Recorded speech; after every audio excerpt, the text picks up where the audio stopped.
detalhes que ainda precisam de ajuste.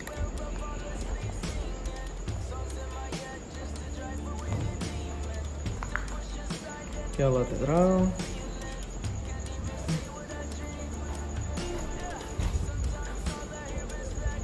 Essa saída de ar achei que ficou bem bacana.